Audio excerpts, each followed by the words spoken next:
వారికి అప్పగిస్తూ ఉన్నాం.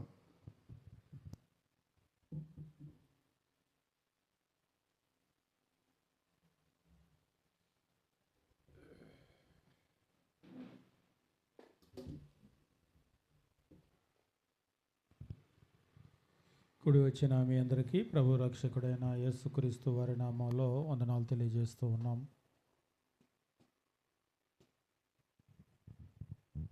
దాదాపుగా ఆదివారము మీ మధ్యలోనికి రావటము నా జ్ఞాపకం ఉన్నంతవరకు ఇదే మొదటిసారి. దేవుని కృపను బట్టి ప్రభు దినంలో మీతో కలుసుకొని దేవుని వాక్యాన్ని పంచుకునేటువంటి చక్కటి సందర్భాన్ని దేవుడిచ్చాడు. ముఖ్యంగా ఈరోజు ప్రభురాత్రి భోజనాన్ని గురించి బైబిల్ ఏం చెప్పింది అనేటువంటి విషయాలను మనం అధ్యయనం చేయబోతూ ఉన్నాం. క్రైస్తవ్యంలో ప్రభురాత్రి భోజనము అనేటువంటిది చాలా ప్రాముఖ్యమైనటువంటి అంశంగా అనేక మంది పరిగణిస్తూ ఉంటారు. దాదాపుగా ఈ ప్రభురాత్రి భోజనాన్ని మనం గమనించినప్పుడు వివిధ రకాలైనటువంటి పేర్లతో దాన్ని పిలవటాన్ని కూడా మనం చూస్తూ ఉంటాం. అయితే ఈ ప్రభురాత్రి భోజనము అనేటువంటిది ప్రతి ఆదివారము ఇవ్వాలని కొందరు, లేదు నెలకొక ఆదివారమో 2-3 నెలలకో అప్పుడప్పుడు తీసుకునేటువంటి సందర్భాలు, అంటే నెలకొక ఆదివారమో 2-3 నెలలకో అది కూడా ఆదివారమే ఇచ్చేటువంటి వారు కొందరు ఉంటారు. లేదు ఈ మధ్యకాలంలో ఆదివారాలు కూడా పక్కన పెట్టేసి సోమ, మంగళ, బుధ, గురు, శుక్ర, శని ఏ రోజైనా సరే మనకు అనుకూలంగా ఉన్నప్పుడు తీసుకోవచ్చు. అంటే అనుకూలంగా ఉన్నప్పుడు ప్రార్థన పెట్టుకున్నట్లుగా అనుకూలంగా ఉన్నప్పుడు తీసుకోవచ్చు అనేటువంటి భిన్నమైనటువంటి వాదనలో మనం చూస్తూ ఉంటాం. అయితే ఈ ప్రభురాత్రి భోజనము అనేటువంటి దాన్ని మనం గమనించినప్పుడు మత్తయి సువార్త 26వ అధ్యాయంలో మనం చూసినట్లయితే దీన్ని గూర్చినటువంటి ప్రారంభాన్ని మనం చూస్తూ ఉంటాం. మత్తయి సువార్త 26వ అధ్యాయంలో 26వ వచనం నుంచి మనం చూసినట్లయితే ప్రభు అయినటువంటి యేసు జీవించినటువంటి దినాల్లో ఆయన మాట్లాడినటువంటి మాటలు ఇక్కడ నమోదు చేయబడి ఉన్నాయి. మత్తయి సువార్త 26వ అధ్యాయము 26వ వచనము.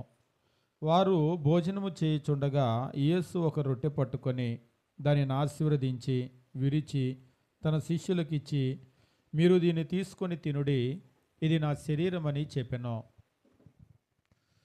27వ వచనము. మరియు ఆయన గిన్నె పట్టుకొని కృతజ్ఞతాస్తుతులు చెల్లించి వారికి ఇచ్చి, దీనిలోనిది మీరందరూ త్రాగుడి, ఇది నా రక్తము, అనగా పాపక్షమాపణ నిమిత్తము అనేకుల కొరకు చిందింపబడుతున్న నిబంధన రక్తము అని ప్రభు అయినటువంటి యేసు తెలియజేశాడు. వాస్తవంగా ఇది మనం గమనించేటప్పుడు యూదుల యొక్క పస్కా పండుగ జరుగుతూ ఉంది. వాళ్ళు దానికి ముందుగా మీరు చూసినట్లయితే పులియని రొట్టెల పండుగ అనేటువంటి ఒక పండుగ వాళ్ళకు జరుగుతుంది. ఆ పులియని రొట్టెల పండుగలోనో పులియని రొట్టెలే తింటారు. అంటే పులియని రొట్టె, పులిసిన రొట్టె అని చెప్పేసి కనుక మీరు చూసినట్లయితే వాస్తవంగా రొట్టె పులిస్తేనే బాగా వస్తుంది. పిండిని పులియబెడుతూ ఉంటారు. ఈరోజు మీరు బన్ను కూడా చూస్తూ ఉంటారు కదా, ఒకప్పుడు రొట్టె బాగా ఇంత పొంగి ఉంటుంది. ఈరోజు కూడా బ్రెడ్ మీరు చూస్తూ ఉంటారు. బ్రెడ్ ఇలా పట్టుకుంటే దూదిలాగా ఉంటుంది. ఎందుకు అలా ఉంటుంది? పులిసిపోయినటువంటి పిండి కాబట్టి అది అలా పొంగుతుంది. పొంగినప్పుడు అది అలా వస్తుంది. అదే పులియలేదనుకోండి, ఆ పొంగటం అనేటువంటిది ఉండదు. కాబట్టి రొట్టె అనేటువంటిది పులిసినటువంటి వాటితోనే చేస్తూ ఉంటారు. అసలు పిండి పులియటానికి అందులో ఈస్ట్ వేస్తూ ఉంటారు. అంటే ఇప్పుడు మనం పాలల్లో ఎలాగైతే మనము పెరుగో మజ్జిగో తోడు పెడతామో అందులో ఉన్నటువంటి బ్యాక్టీరియా వచ్చి ఈ పాలను కూడా విరక్కొడుతుందో, అలాగనే ఏం చేస్తూ ఉంటారంటే ఈ బ్యాక్టీరియా, ఈ ఈస్ట్ అనేటువంటిది అందులో, అంటే మంచి పిండిలో కూడా ఈ పులిసిన పిండి కొంచెం వేశారనుకోండి, ఈ పులిసిన పిండి ఆ పిండి అంతా కూడా పులిసిపోయేటట్లుగా చేస్తుంది. అలా పులిస్తేనే రొట్టె బాగా వస్తుంది. కానీ పులియని రొట్టెల పండుగ అని పులియనటువంటి రొట్టెలు వాళ్ళు చేసుకునేవాళ్ళు. ఏమిటిది పులియని రొట్టెలు అని చెప్పేసి మీరు గమనించినప్పుడు ఇక్కడ కూడా మీరు గమనించినట్లయితే వారు పులియని రొట్టెల పండుగ జరిగేటప్పుడే ఆ రొట్టెను తీసుకొని ఆయన దీన్ని ఆజ్ఞాపించాడు. అంటే బైబిల్లో పులియటమో పులియకపోవటమో అనేటువంటి విషయాలను కనుక మీరు గమనించారంటే పులియటానికి ఒక ప్రత్యేకమైనటువంటి అర్థం ఉంది. ఆమోసు గ్రంథము 4వ అధ్యాయము 5వ వచనాన్ని మనం గమనించినప్పుడు దేవుని వాక్యం ఈ రీతిగా చెప్తూ ఉంటాడు. ఆమోసు గ్రంథము 4వ అధ్యాయము 5వ వచనము మనం గమనించినప్పుడు ఇజ్రాయేలీల గురించి అక్కడ మాట్లాడుతూ పులిసిన పిండితో స్తోత్రార్పణ అర్పించుడి, స్వేచ్ఛార్పణ గూర్చి చాటించి ప్రకటన చేయుడి. ఇజ్రాయేలీలారా, ఇలాగు చేయటం మీకు ఇష్టమైనది, ఇదే ప్రభువైన యెహోవా వాక్కు. పులిసిన పిండితో స్తోత్రార్పణ అర్పించండి, స్వేచ్ఛార్పణ గురించి చాటించి ప్రకటన చేయండి. ఇజ్రాయేలీలారా, ఇలాగ చేయటం మీకు ఇష్టమై ఉంది. అంటే దేవుడు అడగటం కాదు, ఇలా చేయటం మీకు ఇష్టమో. దేంతో? పులిసిన పిండితో చేయటం అనేటువంటిది మీకు ఇష్టమో అని చెప్పేసి అంటూ ఉన్నాడు. వాస్తవంగా బైబిల్లో మనం గమనించేటప్పుడు ఈ పులిసిన పిండి అనేటువంటిది పాపానికి గుర్తుగా చెప్తూ ఉన్నాడు. పరిసయ్యుల పులిసిన పిండిని గూర్చి మీరు జాగ్రత్త పడండి అని చెప్పేసి అంటూ ఉంటాడు. అంటే వాళ్ళ బోధ విషయము ఈ పులిసిన పిండి అని మాట్లాడుతూ ఉంటాడు. కాబట్టి ఈ పులిసిన పిండి అనేటువంటిది మనం గమనించినప్పుడు పాపానికి గుర్తుగా మాట్లాడుతూ ఉన్నాడు. పులియకుండా ఉండటము అనేటువంటిది పాపము లేనటువంటి స్వభావాన్ని గురించి మాట్లాడుతూ ఉన్నాడు. కాబట్టి పులియని రొట్టె ఎందుకు అక్కడ వాడమన్నాడు అంటే, పులియని రొట్టె అనేటువంటిది పాపము లేనటువంటి స్వభావం. అంటే పులియటము అనేటువంటిది పాప స్వభావం. మీరు కొరింథీయులకు రాసినటువంటి పత్రిక కూడా గమనించేటప్పుడు అపోస్తులైనటువంటి పౌలు అక్కడ ఉన్నటువంటి సంఘానికి ప్రభురాత్రి భోజనాన్ని గురించి కొన్ని విషయాలను తెలియజేస్తూ ఉంటాడు.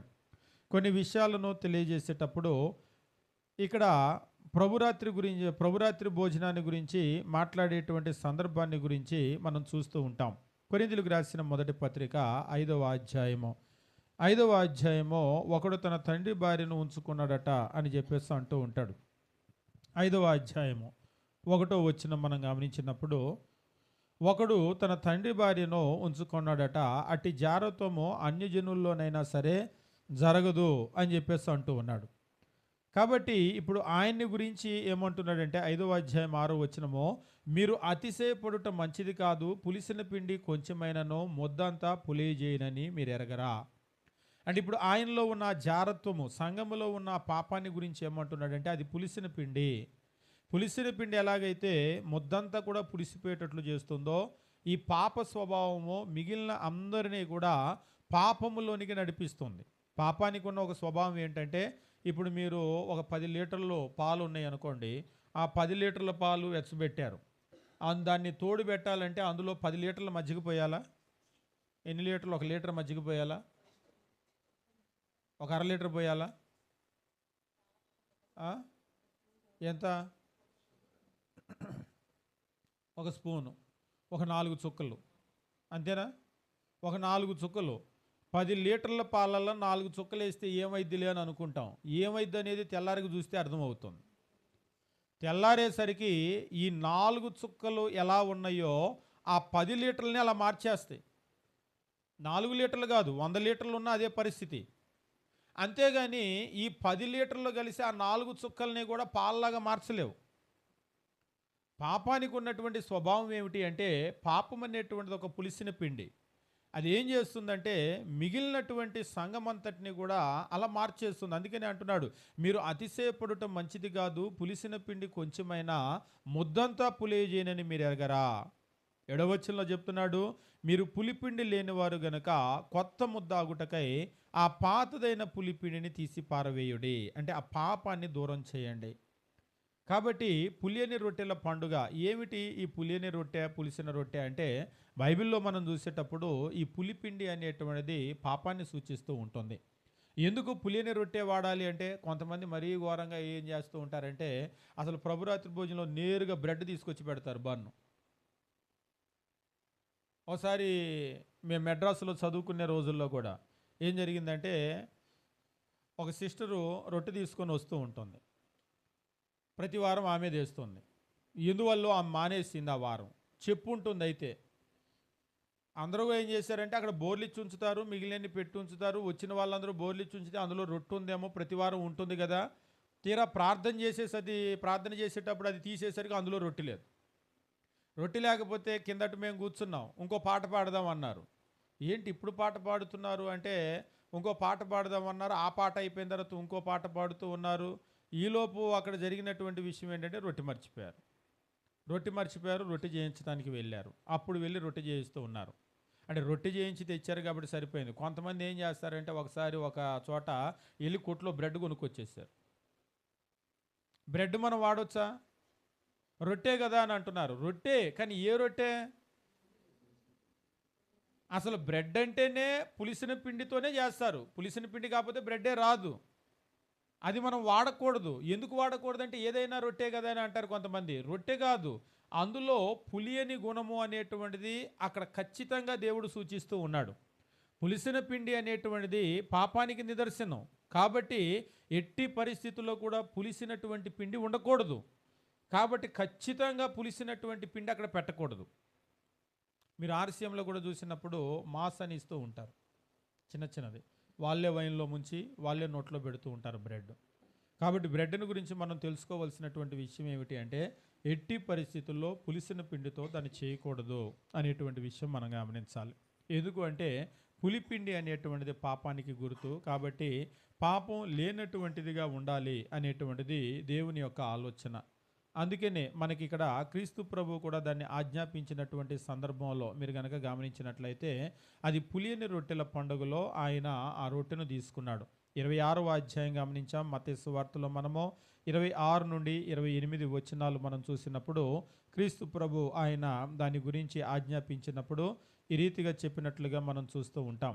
26వ వచనము, వారు భోజనం చేయుచుండగా యేసు ఒక రొట్టె పట్టుకొని దానిని ఆశీర్వదించి విరిచి తన శిష్యులకు ఇచ్చి.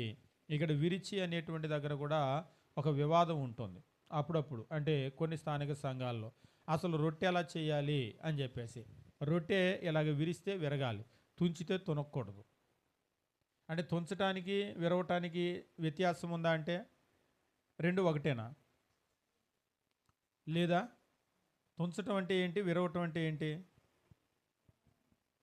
ఒకసారి ఒకరు చెప్పారు, బైబిల్లో విరవటము అన్నాడు. అంటే రొట్టె ఇలా అన్నప్పుడు పటక్కమని ఎరగాలంట, అంతేగాని మెత్తగా ఉంటే పటక్కమని ఎరగదు. అప్పుడు మనం ఇలా తుంచాల్సి వస్తుంది.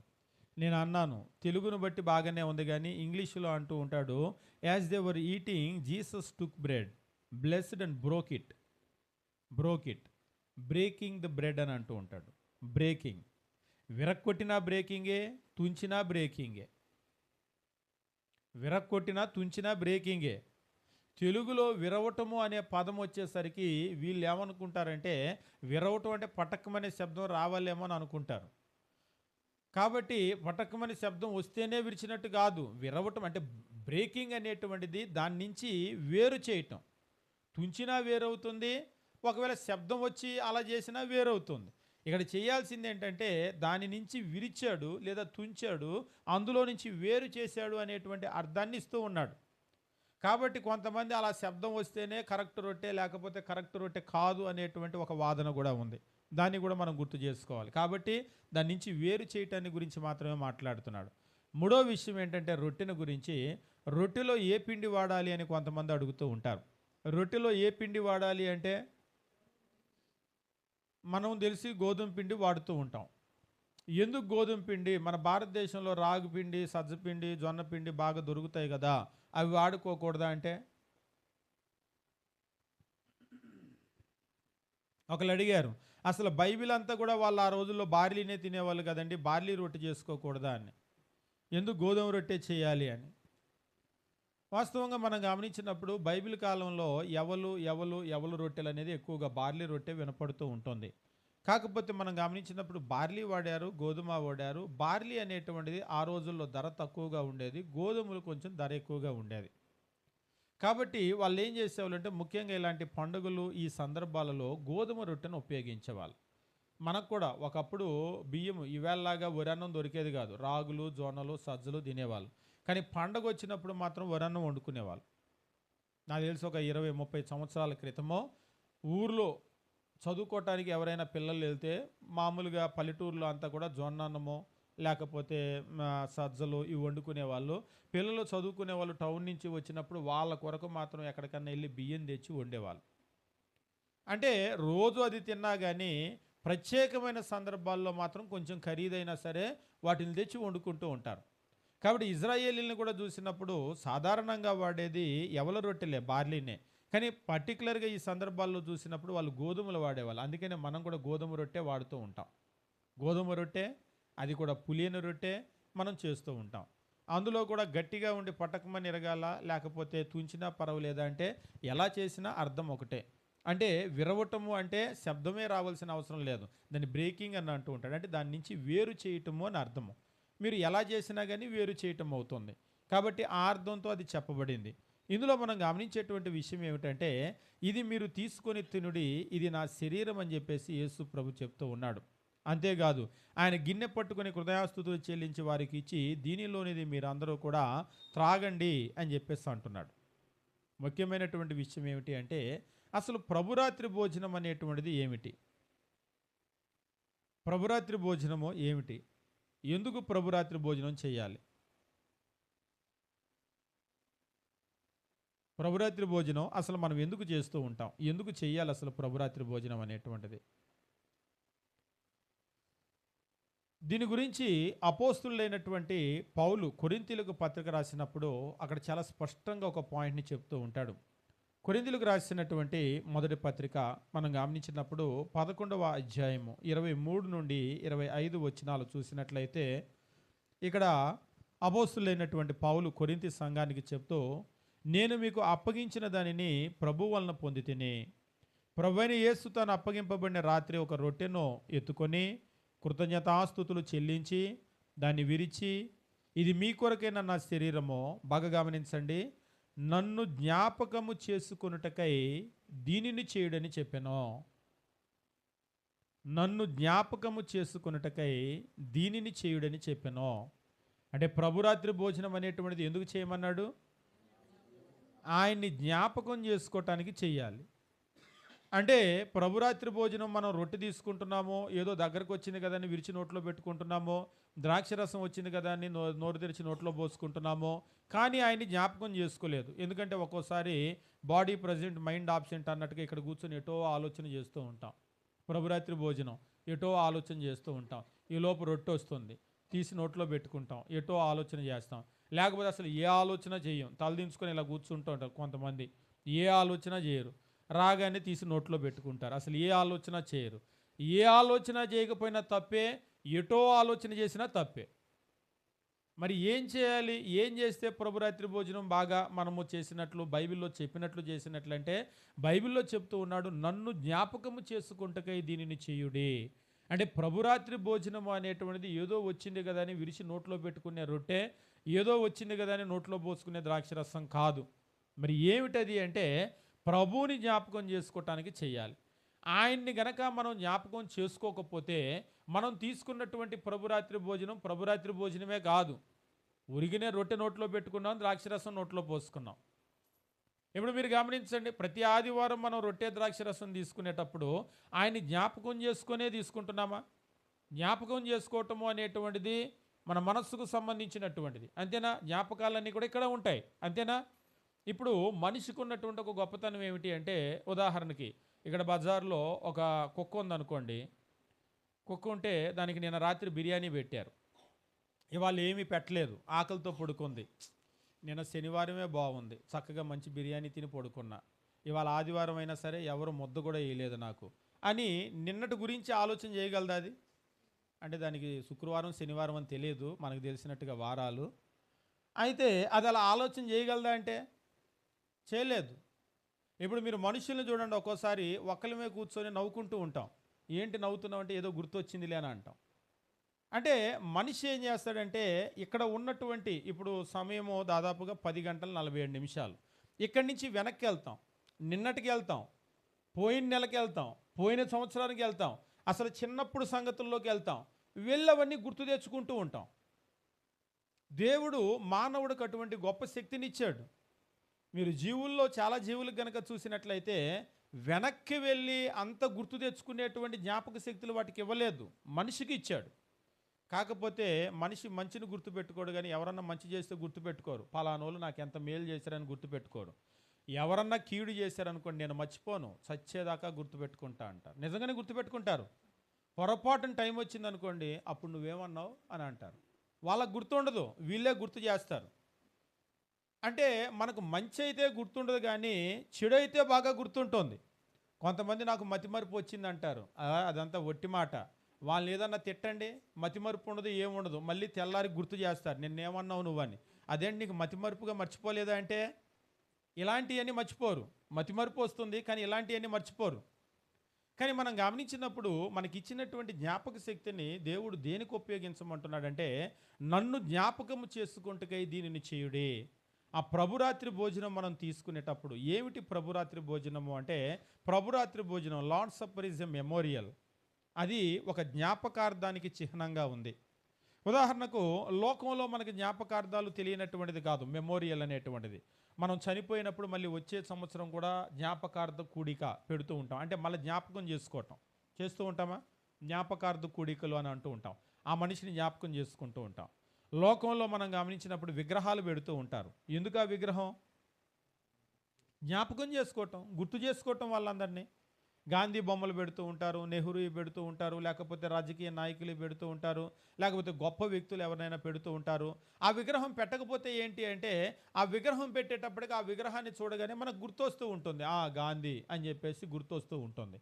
కాబట్టి లోకంలో మనం గమనించినప్పుడు ఈ జ్ఞాపకార్థాలు అనేటువంటివి మనకి తెలియనటువంటివి కాదు. లోకంలో కూడా మనం గమనించినప్పుడు ఆ జ్ఞాపకార్థము అనేటువంటిది ఈ రీతిగా బొమ్మల్లో మనం పెట్టటమో, లేకపోతే ఏవైనా స్తూపాలు పెట్టటమో, లేకపోతే ఇంకేదన్నా కట్టించటమో మనకు చేస్తూ ఉంటారు. అంటే అది అక్కడ గుర్తు అన్నమాట.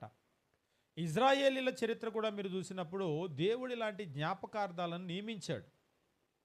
మీరు ఉదాహరణకు ఇజ్రాయేలీలు ఐగుప్తు దేశంలో నుంచి బయటికి వచ్చారు.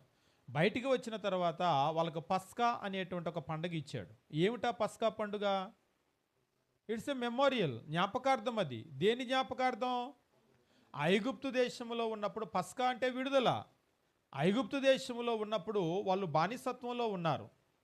మీరు ఆ 10 తెగుళ్ళలో ఒక తెగులు, చివరి తెగులు గనక చూసినట్లయితే జ్యేష్ఠ సంతతిని దేవుడు సంహరించాడు.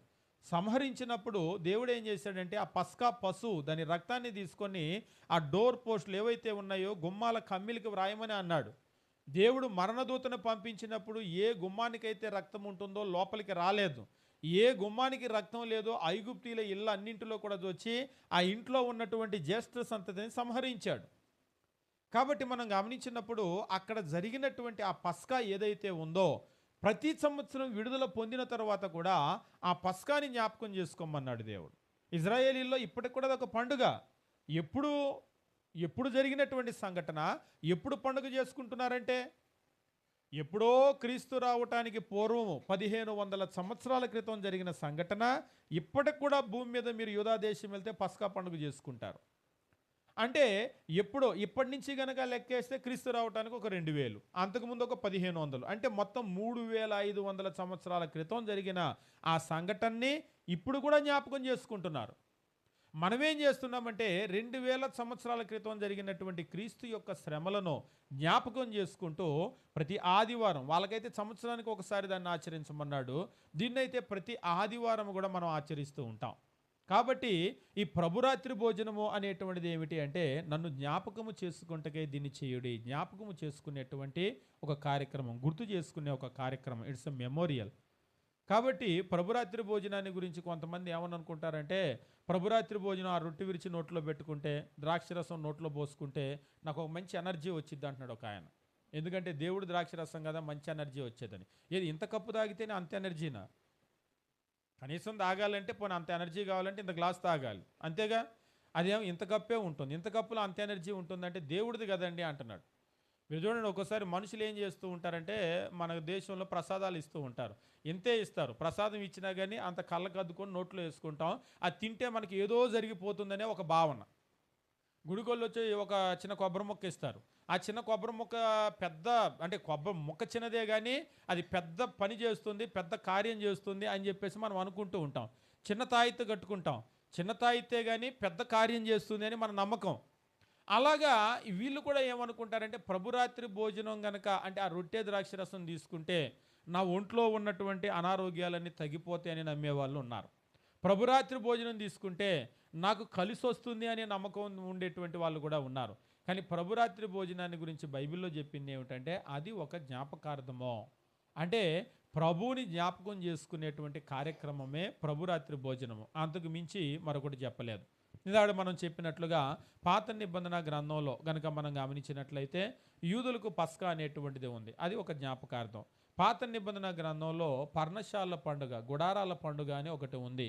వాళ్ళు ఐగుప్తు దేశంలోంచి బయటికి వచ్చినప్పుడు వాళ్ళకప్పుడు ఇల్లు లేవు, దేశం విడిచి బయటికి వచ్చారు.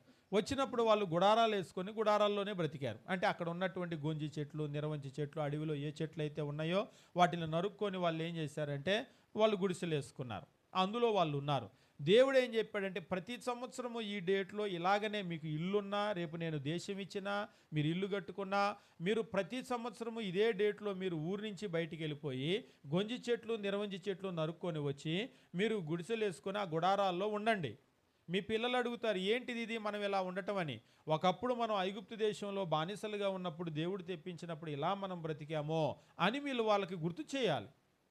కాబట్టి ఇజ్రాయేలీలను కనుక చూసినట్లయితే ఇజ్రాయేలీల్లో ప్రతి సందర్భంలో కూడా దేవుడు గుర్తు చేసేటువంటి అనేకమైన కార్యక్రమాలు ఉన్నాయి. కొన్ని విషయాలను వాళ్ళు గుర్తు పెట్టుకునేటట్లుగా దేవుడు స్థాపించాడు. మీరు యెహోషువ గ్రంథంలో కూడా గమనించేటప్పుడు యెహోషువ గ్రంథంలో యోర్దాను నదిని దాటి వాళ్ళు అవతలకి వెళ్తారు. మోసే టైంలో ఎర్ర సముద్రం ఎలాగైతే రెండుగా చీల్చబడిందో అలాగనే యోర్దాను నదిని కూడా రెండుగా చీల్చి అటువైపు వెళ్ళినటువంటి సంఘటన మీరు చూస్తూ ఉంటారు. అయితే అటువైపు వెళ్ళిన తర్వాత యెహోషువ గ్రంథం 4వ అధ్యాయమో వాళ్ళు దేవుడు యోర్దాను నదిని రెండుగా చీల్చాడు. వాస్తవంగా అది యోర్దాను నది బాగా గట్ల మీదకి పారేటువంటి సమయం. అది అంత ఫుల్లుగా పారేటువంటి యోర్దాన్ని నీళ్లు ఆపేసి రెండుగా చీల్చి ఆరిన నేల మీద వాళ్ళని నడిపించాడు. కింద ఆరిన నేల మీద నడిచొచ్చారు. రేపు వాళ్ళు ఒకప్పుడు ఈ యోర్దానులో ఆరిన నేల మీద మేము నడిచొచ్చాం అనేటువంటిది ఎట్లా గుర్తుంటుంది వాళ్ళకి? దేవుడు ఏం చేశాడంటే యెహోషువ గ్రంథము 4వ అధ్యాయం మనం గమనించేటప్పుడు వాళ్ళు నడిచి వచ్చేటువంటి సందర్భంలో దేవుడు వాళ్ళకి ఏం చెప్పాడంటే ఒక్కొక్క గోత్రానికి ఒక్కొక్క మనిషిని పిలిపించి 4వ అధ్యాయం యెహోషువ గ్రంథము 4వ అధ్యాయము 4:5 కావున యెహోషువ ఇజ్రాయేలులో సిద్ధపరిచిన 12 మనుషులను అనగా ప్రతి గోత్రానికి ఒక్కొక్క మనిషిని పిలిపించి వారితో ఇట్లా నేను యోర్దాను నడుమున ఉన్న మీ దేవుడైన యెహోవా మందసమును ఎదుట దాటిపోయి ఇజ్రాయేళ్ల గోత్రముల లెక్క చొప్పున ప్రతివాడు ఒక్కొక్క రాతిని తన భుజం మీద పెట్టుకొని తేవాలి. 12 గోత్రాల్లో ఒక్కొక్క మనిషిని ఏర్పాటు చేసి మీరేం చేస్తారంటే మందసానికి ముందుగా వెళ్ళి కింద ఆరిన నేల కదా, ఆ కింద నేల మీద ఉన్నటువంటి ఆ రాళ్ళను తీసుకోండి. 12 మంది మనుషులు 12 రాళ్ళను తీసుకోండి. రాళ్ళను తీసుకొని బయటికి రండి. మొత్తం ఇజ్రాయేలీలందరూ దాటేశారు. మరలా యోర్దాన్ నది వచ్చేసి కలుసుకుంది, నీళ్లు పారుతూ ఉన్నాయి. ఇప్పుడు వెళ్ళి రాయి తేవాలంటే ఎవరో తేలేరు. ఆ 12 రాళ్ళు బయట అక్కడ పాతి పెట్టండి.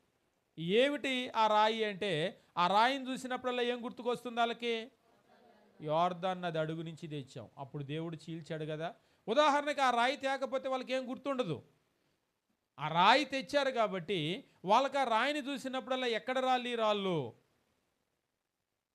ఉదాహరణకి మీకు తమిళనాడులో మదురై అని చెప్పేసి ఒక టౌన్ ఉంది, మీ అందరికీ బాగా తెలుస్తూ ఉంటుందేమో, పేరన్నా వినుంటారు మదురై అని.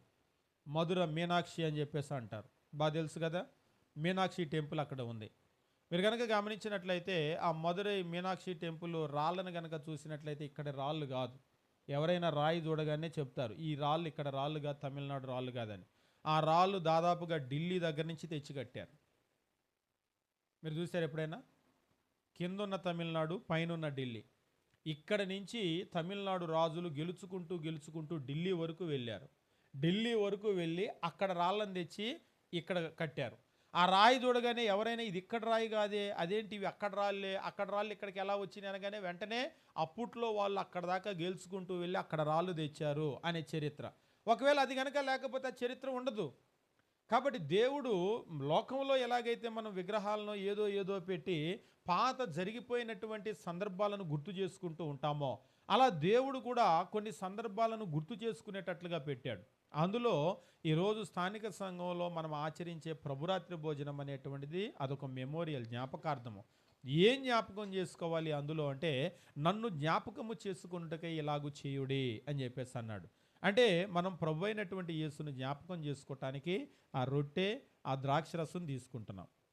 కొరింథీ సంఘానికి ప్రభురాత్రి భోజనము అంటే భోజనం చేయటం అంటే నిజంగానే భోజనమేమో అనుకొని గట్టిగా క్యారేజీలు కట్టుకొని వచ్చేసి గట్టిగా తినేస్తున్నారు. తినేసి ఎవరి పాటికి వాళ్ళు ప్రార్థనకు వచ్చేటప్పుడు క్యారేజీ కట్టుకొచ్చేసుకోవటమో, క్యారేజీ కట్టుకొచ్చేసుకొని గట్టిగా తినేసేయటము. బిర్రుగా తిన్న తర్వాత నిద్ర వచ్చింది కదా, నిద్ర వస్తే నిద్రపోవటము. అలాగా భోజనం అంటే నిజంగా భోజనం చేసేస్తూ ఉన్నారు. భోజనం చేసేటప్పుడు అక్కడ అపోస్తులైనటువంటి పౌలు చెప్తూ ఉన్నాడు. ఏమన్నా అంటూ ఉన్నాడంటే, కొరింథీయులకు రాసిన మొదటి పత్రిక 11వ అధ్యాయము మనం గమనించినప్పుడు దేవుని వాక్యము ఈ రీతిగా తెలియజేస్తూ ఉన్నాడు. 11వ అధ్యాయము మనం గమనించేటప్పుడు అక్కడ వాళ్ళు చేస్తున్నటువంటి ప్రక్రియను గురించి అపోస్తులైనటువంటి పౌలు మాట్లాడుతూ ఉంటాడు. 22వ వచనము మనం చూసినప్పుడు 21, 22 వచనాల్లో ఈయన అంటూ ఉంటాడు, ఏలైనగా మీరు ఆ భోజనము చేయుచుటకు ఒకనికంటే ఒకడు ముందుగా తన మట్టుకు తాను భోజనం చేయుచున్నాడు. ఇక్కడ చూడండి, ఒకనికంటే ఒకడు ముందుగా అంటే కలిసి చేసే భోజనం కాదు, తన మట్టుకు తాను అంటే ఎవరికి వాళ్ళు విడిగా. మనం కానీ ఇప్పుడు మీరు స్కూల్లో పిల్లలు ఉన్నారనుకోండి, లంచ్ బెల్లో ఎవరి క్యారేజీ విప్పుకొని వాళ్ళ క్యారేజీ వాళ్ళే తింటారు, పక్క వాళ్ళకి పెట్టరు. ఇక్కడ కూడా ప్రభురాత్రి భోజనము అంటే భోజనం లాగా ఎవరు భోజనం వాళ్ళు తెచ్చేసుకొని రాగానే ఇక్కడ భోజనం చేసి వెళ్ళిపోవాలేమో అన్నట్లుగా వాళ్ళు ఎవరు భోజనం వాళ్ళు చేసేస్తున్నారు. ఎవరు మట్టుకు వాళ్ళే, పక్క వాళ్ళకి పెట్టడం లేదు, తన మట్టుకు తాను చేసేస్తూ ఉన్నారు. అలా చేస్తున్నప్పుడు ఇందువల్ల ఒకడు ఆకలిగొన్ను, మరొకడు మత్తుడవును. ఒకలేమో లేని వాళ్ళు ఉన్నారనుకోండి, వాళ్ళు పాపం ఏమీ తినలేరు, కట్టుకొని రారు కదా, వాళ్ళు ఆకలితో ఉంటారు. గట్టిగా ఆర్థిక స్తోమత ఉన్న వాళ్ళు ఏం చేస్తారు, ఒకసారి గార్డెన్ పార్టీకి వెళ్తూ ఉంటారు. తెలుసు కదా గార్డెన్ పార్టీ అంటే, మనకు తోటల్లోకి వెళ్తూ ఉంటారు కదా డిసెంబర్ కార్తీక మాసంలో. వెళ్ళేటప్పుడు మన ఇళ్ళలో కూడా పిల్లలు ఉంటే స్కూల్లో వాళ్ళందరూ వెళ్తున్నారు, మీ పిల్లల్ని కూడా పంపించండి అని అంటారు. ఒక్కోసారి ఏం చేస్తారంటే, మరి వెళ్ళినప్పుడు ఉదయం నుంచి సాయంత్రం వరకు ఉంటే వాళ్ళకి అక్కడ భోజనం పెట్టాలి కదా, మధ్యాహ్నం భోజనం మనిషికి 50 వేయండి, 100 వేయండి, 200 వేయండి, అక్కడ భోజనం పెడతామని అంటారు. కొన్ని స్కూళ్ళల్లో ఈ డబ్బులు ఏమీ లేకుండా ఎవరి క్యారేజ్ వాళ్ళు కట్టుకొచ్చుకోండి అక్కడ తిందామని అంటారు. మా చిన్నప్పుడు కూడా మేము వెళ్ళినప్పుడు మా క్యారేజీ మేము కట్టుకొని వెళ్ళేవాళ్ళం. వెళ్ళినప్పుడు ఇది రోజు కట్టే క్యారేజీ కాదు కదా, స్పెషల్ క్యారేజీ కదా. ఆ రోజు రకరకాలైనటువంటి వంటలు స్పెషల్స్ తెచ్చుకుంటారు. తెచ్చుకునేటప్పుడు ఒక్కొక్కరు అంటే మరి బిర్యానీలు లేవు ఆ రోజుల్లో, చికెన్ వండి కూడా తెచ్చుకునే వాళ్ళు ఉండేవాళ్ళు, ఇంకేదన్నా స్పెషల్గా స్వీట్లు అవి ఇవి తెచ్చుకునే వాళ్ళు ఉండేవాళ్ళు. ఆర్థిక స్తోమత లేని వాళ్ళు అనుకోండి, లేకపోతే వాళ్ళకు ఉన్నంతలో తెచ్చుకుంటారు, ఉన్నవాళ్ళు గట్టిగా తెచ్చుకుంటారు, అంతే కదా. ఇప్పుడు భోజనం అంటే అందరూ ఒకలాంటి భోజనం కాదు, బేదోళ్ళలాగా తింటాం ఇంట్లో, ధనవంతుల్లాగా తింటారు. అక్కడ కూడా అలాంటి పరిస్థితి. కొరింథీ సంఘంలో కూడా ఇప్పుడు క్రైస్తవులు అందరూ ధనవంతులు కాదుగా, అందరూ బీదవాళ్ళు కాదుగా, ఒక్కొక్కరు ఆర్థిక పరిస్థితి ఒక్కోలాగా ఉంటుంది. ఎవరు భోజనం వాళ్ళు తెచ్చుకునేటప్పుడు ఎవరి స్తోమతను బట్టి వాళ్ళు భోజనం తెచ్చుకొని ఎవరు భోజనాన్ని వాళ్ళు విప్పుకొని తినేస్తున్నారు, కానీ పక్క వాళ్ళకి ఏం పెట్టడం లేదు. అంటే పక్క వాళ్ళకి పెట్టాలంటే అది కాదు పౌలు గారు చెప్పేది. ఒకలేమో తిన్నవాళ్ళు మత్తుడవుతున్నాడు, లేనివాడు ఆకలితో ఉంటున్నాడు. 22వ వచనమో, ఇదేమి అన్నపానములు పుచ్చుకుంటకు మీకు ఇండ్లు లేవా? ఇదేంటి భోజనము అంటే అన్నపానాలు పుచ్చుకోవటానికి మీకు ఇల్లు లేవా? ఇది ఆ భోజనం ఇంట్లో తినే ఆ భోజనం కాదు. ఆ భోజనం అయితే ఇల్లు ఉన్నాయి, ఇంట్లో తినాలి. దేవుని సంఘాన్ని తిరస్కరించి పేదలను సిగ్గుపరచుదురా? మీతో ఏమి చెప్పుదునో దీన్ని గురించి మిమ్మల్ని మెచ్చను అని అంటున్నాడు. కాబట్టి భోజనం చేయటానికి మీకు ఇల్లు లేవా? ఇది భోజనము అంటే భోజనం చేసే కార్యక్రమం కాదు. ఇప్పుడు పౌలు గారు చెప్తున్నాడు, ఇందాక మనం చదివిన వచ్చిన భాగము 23వ వచనం, నేను మీకు అప్పగించిన దాన్ని ప్రభు వలన పొందితిని. ప్రభు అయిన యేసు తాను అప్పగింపబడిన రాత్రి ఒక రొట్టె ఎత్తుకొని కృతజ్ఞతాస్తుతులు చెల్లించి దాన్ని విరిచి, ఇది మీ కొరకైన నా శరీరము, నన్ను జ్ఞాపకము చేసుకుంటకే దీన్ని చేయుడని చెప్పాను. కాబట్టి అది ఆకలి తీర్చుకోవటానికి చేసే భోజనం కాదు, ప్రభువుని జ్ఞాపకం చేసుకోవటానికి చేసే భోజనం. అందుకనే మనం రొట్టె ద్రాక్ష రసం అని అంటూ ఉంటాం కదా. ఇంతమంది ఉన్నారు, 40 మంది ఉన్నారు, 40 మందికి రొట్టె అంటే ఎన్ని రొట్టెలు చేసుకొస్తారు? కనీసం 40 రొట్టెలు చేసుకొస్తారా? మనిషికి ఒకటన్నా లేకపోతే ఎలాగా అని చెప్పేసి. అదే ఉదాహరణకి మనం భోజనం చేసే కార్యక్రమం అనుకోండి, 40 మందికి అన్నం కాదు, పోనీ చపాతీలు పెడుతున్నారు. ఎన్ని చపాతీలు తేవాలి? ఒకటి తెచ్చుకొని అందరం తింటామా ప్రభురాత్రి భోజనం లాగా? అప్పుడు అంటారు, ఏంటి ఒక రొట్టె అంటే ఎవరి ముక్కులోకి సరిపోతుంది, ఎవరి మూతులోకి సరిపోతుంది అని అంటూ ఉంటారు, అంతే కదా. ఆకలి తీర్చుకోవటానికి చేసే భోజనం అయితే కనీసం కడుపు నిండాలి, కానీ ఇది కడుపు నిండే భోజనం కాదు. మరి ఏం భోజనము అంటే జ్ఞాపకం చేసుకోవటానికి చేసేటువంటి భోజనం. అందుకనే మనం ఒకే రొట్టె మనం కొంచెం తీసుకొని దాన్ని నోట్లో పెట్టుకున్నప్పుడు కూడా ప్రభువుని జ్ఞాపకం చేసుకునేటువంటి కార్యక్రమం ముఖ్యమైనది. అంతేగాని ఎంత రొట్టె తింటే అంత గొప్ప కాదు. మీరు పలహారాలు కూడా తినేటప్పుడు ఒక్కోసారి గట్టిగా పలహారం తింటే గట్టిగా దీవెన వస్తుందని నమ్మేవాళ్ళు ఉంటారు. అందుకనే కొంతమంది ఏం చేస్తూ ఉంటారంటే ప్రభురాత్రి భోజనం గట్టిగా విరుచుకుంటారు. గట్టిగా విరుచుకొని తింటే వాళ్ళకి గట్టిగా దీవెన వస్తుందేమో అని అనుకుంటారు. అలా ఏమి లేదు. ఎంత విరుచుకొని తిన్నా కానీ వాళ్ళకి వచ్చే అంతే వస్తుంది. అందులో ముఖ్యంగా ఏమిటి అంటే మనం జ్ఞాపకం చేసుకోవటంలో ఉంటుంది అసలు విషయం. ప్రభువుని జ్ఞాపకం చేసుకోవటానికి. కాబట్టి ప్రభురాత్రి భోజనము అనేటువంటిది ఏమిటి అంటే పాత నిబంధన నుంచి మనం చూసినప్పుడు జ్ఞాపకార్థాలు దేవుడు వాటిని అనుమతించాడు. లోకంలో కూడా మనం ఎలాగ విగ్రహాలని వాటిని పెట్టుకొని జరిగిపోయినటువంటి మంచి విషయాలను జ్ఞాపకం చేసుకుంటామో, వ్యక్తులను జ్ఞాపకం చేసుకుంటామో, దేవుడు కూడా జరిగిపోయినటువంటి సంఘటనలను ఇజ్రాయేల్ చరిత్రలో మరలా మరలా జ్ఞాపకం చేసుకునేటట్లుగా ఆ పండుగలు అయితేనేమి, వాళ్ళు తెచ్చినటువంటి రాళ్ళు అయితేనేమి, ఇవన్నీ ఎట్లా అయితే ఏర్పాటు చేశాడో క్రొత్త నిబంధనలో కూడా ప్రభురాత్రి భోజనం అనేటువంటిది ఒక జ్ఞాపకార్థం. ఇది ఎవరి జ్ఞాపకార్థము అంటే నన్ను జ్ఞాపకం చేసుకునటానికి దీని చెయ్యండి అని చెప్పేసి అన్నాడు. కాబట్టి ఇది ప్రభువుని జ్ఞాపకం చేసుకునేటువంటి కార్యక్రమం. అది తీసుకునేటప్పుడు ప్రభువుని గనక జ్ఞాపకం చేసుకోకపోతే, ఆయన శ్రమల్ని గనక మనం జ్ఞాపకం చేసుకోకపోతే ఆ వారం మనం ప్రభురాత్రి భోజనం తీసుకున్నట్టే. నోట్లో పెట్టుకొని అయితే నవ్వలొచ్చు, ఒకవేళ ద్రాక్షరసం నోట్లో పోసుకోవచ్చు, కానీ జ్ఞాపకం గనక చేసుకోకపోతే దేవుడు చెప్పినట్లుగా మాత్రం ప్రభురాత్రి భోజనంలో మనం పాలు పొందలేదు. నోట్లో అయితే పెట్టుకొని నవిలి మింగాం. అయితే ఎక్కువ మంది చేసేటువంటిది ఏమిటి అంటే వాళ్ళ మనసు మీకు తెలుసా అంటే ఎక్కువ మంది చేసేది ఏమిటంటే రాగానే తీసి నోట్లో పెట్టుకొని అలా కూర్చుంటారు అంతే. అంటే ఎవరి మనసులో దూరి మనం ఏం చూడమో ఈ ప్రతి వారము దాదాపుగా ఒక్కోసారి మనమే ఏంటంటే యాంత్రికంగా మారిపోతూ ఉంటాం. ఈవేళ కొన్ని ఆరాధనలు యాంత్రికంగా మారిపోయినాయి. ఆదివారం కాబట్టి వెళ్ళాలి, ఉదయం 10 గంటలకు ఆరాధన కాబట్టి 10ంటికి వెళ్ళాలి, అయిపోయిన తర్వాత ఆమెన్ అన్న తర్వాత లేచి వెళ్ళిపోవాలి. ఇదంతా కూడా ఒక యాంత్రికంగా జరిగిపోతూ ఉంటుంది. అంటే ఒక స్విచ్ చేస్తే ఫ్యాన్ గిర్రని ఎలా తిరుగుతుందో, ఒక స్విచ్ చేస్తే లైట్ ఎలా వెలుగుతుందో, మళ్ళీ స్విచ్ ఆపగానే ఎలా ఆగిపోతుందో, ఆదివారం 10 గంటలకు స్విచ్ చేసినట్లుగా ఆన్ అవుతాం మనం, మళ్ళీ 12 గంటలకు ఆరాధన అయిపోగానే స్విచ్ ఆఫ్ చేసినట్లుగా ఆగిపోతాం. అంటే ప్రతి ఆదివారం కూడా ఒక యంత్రంలాగా ఇది జరిగిపోతుంది. కానీ అందుకనే మీరు గమనించండి, పాటలు పాడేటప్పుడు ఒక్కొక్కసారి మనం క్రీస్తు శిలువ ధ్యాన గీతాలు మనం పాడేటప్పుడు కనీసం బాధ కలగాలి కదా, దాన్ని కనుక ఆలోచన చేస్తే. కానీ ఏం బాధ కలగదు, ఏం బాధ కలగదు. కంటి వెంట ఒక చుక్క నీరు కూడా రాదు. అంటే లోపలికి వెళ్తుంది ఆ పాట, మనకి పెదాల్లో నుంచి సౌండ్ బయటకు వస్తుంది కానీ లోపలికి వెళ్ళటం లేదు. ప్రార్థన చేసేటప్పుడు కూడా పెదాల్లో నుంచి సౌండ్లు బయటకు వస్తున్నాయి కానీ లోపల ఆలోచన చేయటం లేదు. వాక్యం కూడా మనం వింటూ ఉంటాం, పుస్తకాల్లోకి ఎక్కుతూ ఉంటుంది కానీ లోపలికి వెళ్ళదు. అది చెవుల్లోకి వెళ్తుంది కానీ మనస్సులోకి, హృదయంలోకి వెళ్ళదు.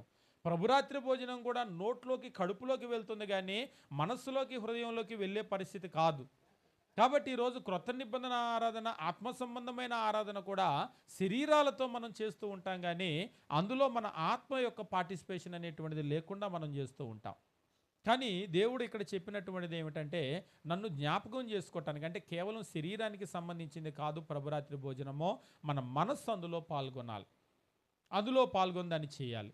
ముఖ్యంగా ప్రభురాత్రి భోజనానికి ఉన్నటువంటి పేర్లను కనుక మనం గమనించినట్లయితే ఇక్కడ బైబిల్లో ఏ పేర్లతో దాన్ని పిలిచారు అనేటువంటి విషయాన్ని మనం గమనించినప్పుడు వాటిని మనం చూస్తూ ఉంటాం. ఉదాహరణకి మనం ప్రభురాత్రి భోజనాన్ని గమనించినప్పుడు వివిధ రకాలైనటువంటి పేర్లతో దాన్ని సంబోధించడం జరిగింది. ఉదాహరణకు అపోస్తుల కార్యములు మనం గమనించేటప్పుడు, అపోస్తుల కార్యములు మనం చూసినట్లయితే దేవుని వాక్యము ఈ రీతిగా చెప్తూ ఉంటాడు. అపోస్తుల కార్యములు 2వ అధ్యాయం మనం గమనించినప్పుడు 42వ వచనములో వీరు అపోస్తులు, అంటే పేతురు ప్రసంగం చేశాడు, దాదాపు 3000 మంది బాప్తిసం పొందారు, సంఘంలో చేర్చబడ్డారు. వీళ్ళు ఏం చేశారు అనే విషయాన్ని చెప్తూ 42వ వచనములో వీరు అపోస్తుల బోధ యందునో, సహవాసమందునో, రొట్టె విరుచుట యందు, ప్రార్థన చేయుట యందు ఎడతెగక యుండిరి.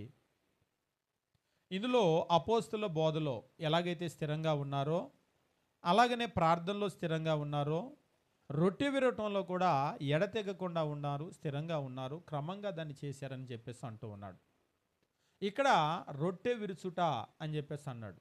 ఇందాకడే మనం చూసాం, విరక్కొట్టడం అంటే విరక్కొట్టడం, పటక్కమని అల్లేమని అనుకుంటూ ఉంటారు. దాన్ని ఏమంటాడంటే బ్రేకింగ్ అని చెప్పేసి అంటూ ఉంటాడు, అంటే వేరు చేయటం అది. కాబట్టి ఇక్కడ మనం గమనించినప్పుడు దీనికి బైబిల్లో ఉపయోగించినటువంటి పేరు ఏమిటి అంటే రొట్టె విరుచుట అని చెప్పేసి అంటాడు. అంతేకాదు అపోస్తుల కార్యములు 20వ అధ్యాయంలో కూడా మనం గమనించేటప్పుడు 7వ వచనంలో కూడా ప్రభురాత్రి భోజనాన్ని గురించి సంబోధించడం జరిగింది. ఇక్కడ కూడా ఏమంటాడంటే ఆదివారమున మేము రొట్టె విరుచుటకు కూడినప్పుడు, ఆదివారమున మేము రొట్టె విరుచుటకు కూడినప్పుడు, ఈ రొట్టె విరవటం అనేటువంటిది ఎప్పుడు చేసేవాళ్ళు? వాళ్ళు సోమవారం కాదు, మంగళ బుధ గురు శుక్ర శని కాదు, ఆదివారం. అంటే ఆదివారమే చేయాలంటే అవును, ఆదివారమే చేయాలి. రొట్టె విరుచుట యందు ఎడతెగకుండా ఉన్నారు, కంటిన్యూగా చేశారు. అంటే ఎలా చేస్తే కంటిన్యూగా చేసినట్లు? ఆదివారం అనేది వారానికి ఒకసారి వస్తుంది కాబట్టి వారానికి ఒకసారి చేస్తేనే అది కంటిన్యూగా చేసినట్టు. అంతేగాని ఒక ఆదివారం చేసి 2-3 ఆదివారాలు వదిలిపెట్టి మళ్ళొక ఆదివారం చేస్తే అది కంటిన్యూగా చేసినట్టు కాదు. ప్రభురాత్రి భోజనము ప్రతి వారం తీసుకోవాలని ఎక్కడైనా రాస్తుందా అని అడిగాడు ఒకసారి ఒక ఆయన. ఉంది అంటే నువ్వు అన్నట్టు ప్రతి వారము అని లేదులే, కానీ అర్థమైతే ఉంది. రొట్టె విరుచుట యందు ఎడతెగక యుండిరి. ఎడతెగక అంటే అర్థం ఏంటి? కంటిన్యూగా.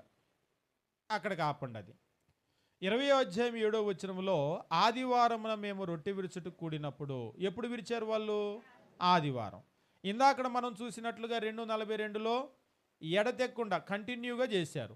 ఆదివారం చేశారు, కంటిన్యూగా చేశారు. అంటే దాని అర్థం ఏంటో చెప్పండి.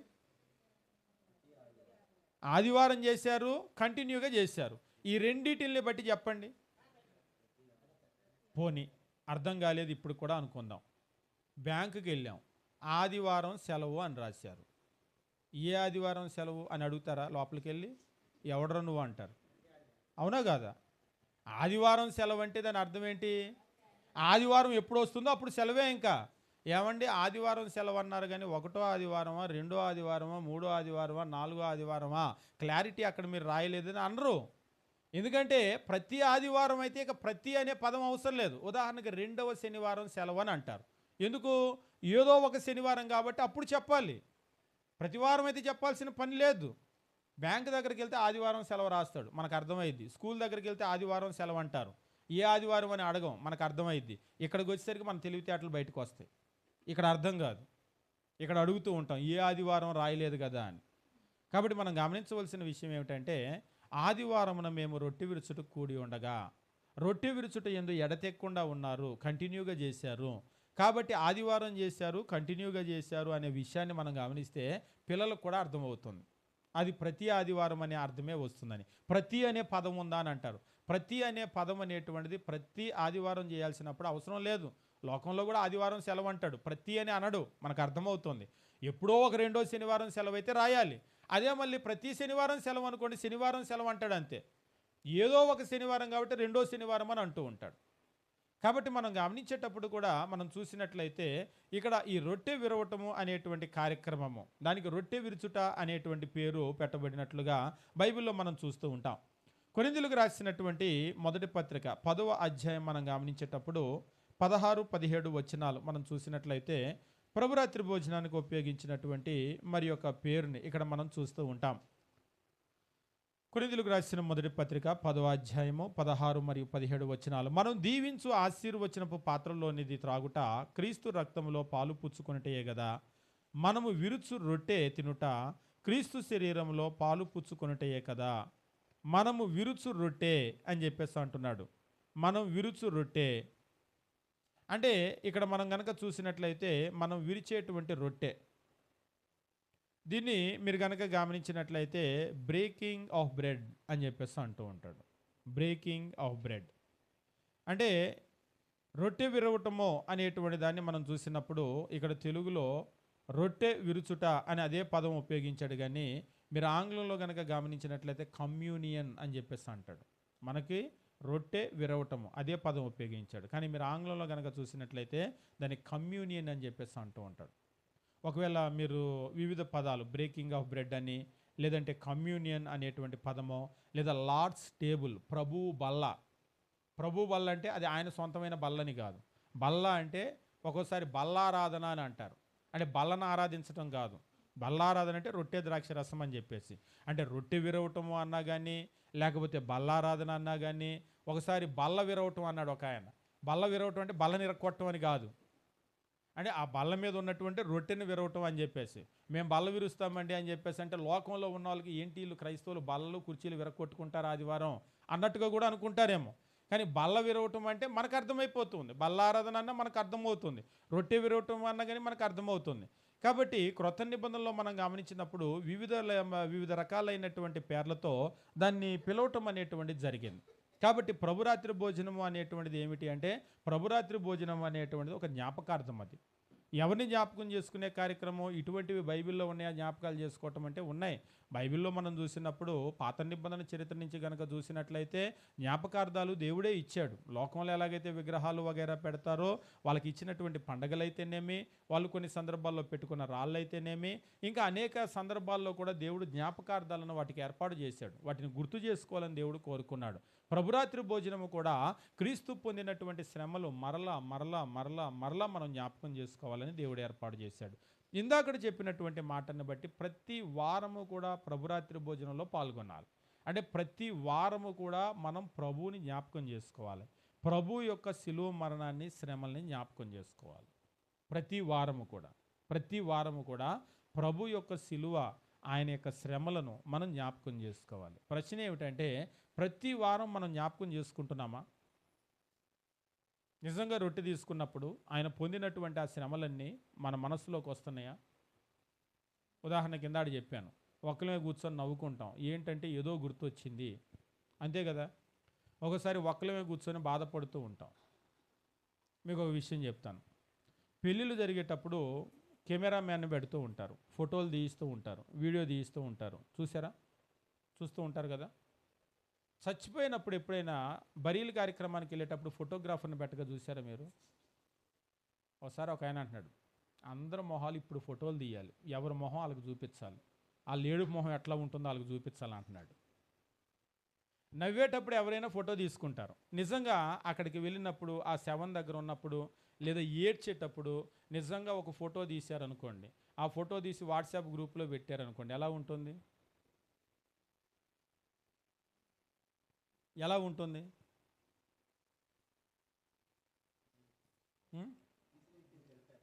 ఎందుకు తిడతారు? అదేంటి, పెళ్లి కార్యక్రమం అప్పుడు ఫోటోలు తీయించుకున్నావు, చచ్చిపోయిన కార్యక్రమం అప్పుడు ఫోటోలు తీయించుకోవా అంటే తీయించుకోము. మన దగ్గర ఈవెన్ మొబైల్ ఉన్నా కానీ తీసుకోము. ఒకవేళ ఫోటో తీసినా ఏడ్చేటప్పుడు ఫోటోలు మనం చూడటానికి ఇష్టపడం. ఎందుకు? పొరపాటున గనక ఆ ఫోటో ఓపెన్ చేసి చూస్తే బరీలకి ఆ పెట్టె మోసుకొని వెళ్తూ ఉన్నారు, అందరూ ఉన్నారు, మన మైండ్ గిర్రని అక్కడికి వెళ్ళిపోయి మరలా ఆ రోజు ఏం జరిగింది, ఎట్లా జరిగింది, ఎలా చనిపోయారు, ఎవరెవరు వచ్చారు, మనం ఎవరెవరు వెళ్తున్నాం, ఎలా జరిగింది, మొత్తం మన మైండ్లోకి రీకాల్ చేసినట్టు మొత్తం వచ్చేస్తుంది. ఒక్కసారి మన మైండ్ ఏమవుతుందంటే డిప్రెషన్లోకి వెళ్ళిపోతుంది, మళ్ళీ బాధలోకి వెళ్ళిపోతుంది. సంతోషమే కాదు, బాధను కూడా మనం జ్ఞాపకం చేసుకుంటాం. కాబట్టి మనుషులు ఎప్పుడు కూడా ఏం చేస్తారంటే, సంతోషంగా ఉన్న కార్యక్రమాలని జ్ఞాపకం చేసుకోవడానికి పెళ్లి ఫోటోలు, పెళ్లి వీడియోలు తీసుకొని వాటిని చూసుకొని ఇష్టపడుతూ ఉంటాం. కానీ బాధను ఎవరు కూడా జ్ఞాపకం చేసుకోవడానికి ఇష్టపడరు. కానీ దేవుడు ఏం చేశాడంటే, ప్రభు యొక్క శిలువను, ఆ మరణాన్ని మనం జ్ఞాపకం చేసుకోవాలి. అది కూడా ప్రతి వారం జ్ఞాపకం చేసుకోవాలని చెప్పేసి ఆయన ఈ ప్రభు బలను పెట్టాడు. కానీ ఎక్కువ సందర్భాల్లో ఏం జరుగుతుందంటే, జస్ట్ రాగానే నోట్లో పెట్టి నవ్వులి మింగేసి ద్రాక్షరసం పోసుకొని అట్లా వెళ్ళిపోతూ ఉంటాం. కానీ ఆయన యొక్క మరణాన్ని, ఆయన శ్రమల్ని మనం జ్ఞాపకం చేసుకోం. నిజంగా ఆయన మరణాన్ని, ఆయన శ్రమల్ని కనుక మనం జ్ఞాపకం చేసుకున్నట్లయితే ఖచ్చితంగా మన జీవితంలో పరివర్తన వస్తుంది. ఎందుకంటే మనకు తెలుసు, బైబిల్లో చెప్తున్నాడు, మనమందరం కూడా పాపులం, ఏ భేదము లేదు, అందరూ కూడా పాపం చేశారు. రోమ 3:23. ఎలయనగా పాపం వలన వచ్చు జీతం మరణము, రోమ 6:23లో చెప్తూ ఉంటాడు. వాస్తవంగా మనమందరం కూడా చచ్చిపోవలసిన వారం, నరకానికి వెళ్ళవలసిన వాళ్ళం. మన ప్రాణానికి బదులు ఆయన ప్రాణం అడ్డేసి, ఆయన తను కార్చినటువంటి రక్తము అంటే రక్తము దేహానికి ప్రాణము, ఆయన ప్రాణం పెట్టి మన ప్రాణాన్ని విడుదల చేశాడు. ఈవేళ మనం బ్రతికున్నాము అంటే మన ప్రాణం బదులు ఆయన ప్రాణం పెట్టాడు కాబట్టి మనం బ్రతికున్నాం. దీన్ని గనక మనం జ్ఞాపకం చేసుకుంటే, ఆయన చచ్చిపోయి నన్ను బ్రతికించిన జీవితం ఇది. వాస్తవంగా ఇవాళ నేను బ్రతికున్నానంటే నా కొరకు ఆయన చచ్చాడు కాబట్టి నేను బ్రతికున్నా. ఆయన చావు లేకపోతే నాకు బ్రతుకు లేదు. కాబట్టి ఆయన చనిపోయి నన్ను బ్రతికించిన ఈ జీవితమో, ఈరోజు నా బ్రతుక్కి కలిగిన అర్థం ఏమిటి అంటే, ఆయన చచ్చిపోయాడు కాబట్టి నేను బ్రతికున్నాను.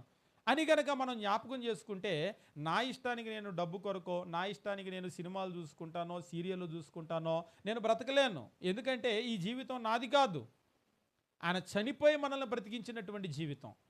అందుకనే ప్రభురాత్రి భోజనము అనేటువంటిది నిజంగా ఆయన్ని గనక జ్ఞాపకం చేసుకుంటే, అందుకనే దేవుడు కూడా ఏం చేశాడంటే నెలకో, 2 నెలలకో, 3 నెలలకో కాకుండా ప్రతి వారము కూడా దీన్ని జ్ఞాపకం చేసుకునేటువంటి కార్యక్రమాన్ని మనకు ఆరాధనలో పెట్టాడు. దీని జ్ఞాపకం కనుక మనం చేసుకున్నట్లయితే మన జీవితాల్లో ఖచ్చితమైనటువంటి మార్పు వస్తుంది. ఆయనకి తెలుసు అది. కాకపోతే మనం ఏం చేస్తూ ఉంటామంటే యాంత్రిక జీవితంలో అన్ని రొటీన్గా చేసేసినట్లు ఏదో వచ్చామా, రొట్టె వస్తే నోట్లో పెట్టుకున్నామా, తినేసామా అన్నట్లుగా ఏం చేస్తూ ఉంటామంటే మనం చేస్తూ ఉంటాం. కానీ దీన్ని మనం చేసేటప్పుడు ఖచ్చితంగా మనం చేయవలసింది ఏమిటి అంటే మనము దాన్ని జ్ఞాపకం చేసుకొని చేయాలి. ఇక్కడ కొన్ని విషయాలను మనం గమనిద్దాం. కొరింథీయులకు రాసినటువంటి మొదటి పత్రిక మనం గమనించినప్పుడు 11వ అధ్యాయం ఇందాక మనం పరిశీలన చేశాము.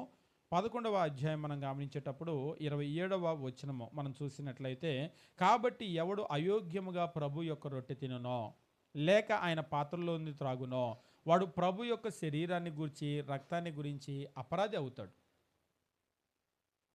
మళ్ళా చదువుతాను. కాబట్టి ఎవడు అయోగ్యముగా ప్రభు యొక్క రొట్టె తినునో, ఇది మీకు తెలుగులో బాగానే ఉంది కానీ ఇంగ్లీష్లో అది కూడా కింగ్ జేమ్స్ వర్షన్లో ఒక పొరపాటు ఉంటుంది. అది మీరు కింగ్ జేమ్స్ వర్షన్లో అంటే మనకి తెలుగులో అటువంటి ఐడియాలజీ ఏమీ కూడా లేదు. ఒకవేళ కింగ్ జేమ్స్ వర్షన్లో కనుక మీరు చూసినట్లయితే 11వ అధ్యాయము 27వ వచనం మీరు గమనించినప్పుడు నేను అది చదువుతాను. కొరింథీయులకు రాసిన మొదటి పత్రిక 11వ అధ్యాయము 27వ వచనము.